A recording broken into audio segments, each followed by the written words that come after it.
નમસ્કાર મિત્રો, અમારી એપીટી ગુજરાતી ચેનલમાં તમારું સ્વાગત છે। અત્યારે હાલની સૌથી મોટી અને દુઃખદ ખબર સામે આવી રહી છે। ગુજરાતમાં ભાજપના નેતાની હત્યા।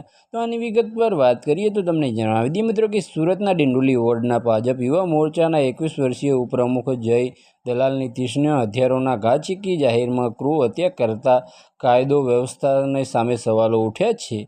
તો આની વિગતવાર વાત કરીએ તો તમને જણાવી દઈએ મિત્રો કે મૃતક ધારાસભ્ય સંગીતાબેન પાટીલના નજીકના મહિલા અગ્રણીના પુત્ર હતા। તો આની વિગતવાર વાત કરીએ તો તમને જણાવી દઈએ મિત્રો કે અંગત અદાવતમાં પાસા હેઠળ જેલમાંથી છૂટેલા મિલન ચકલી અને પંકજ પાટેલ સહિત 3 શખ્સોએ હુમલો કર્યો હતો।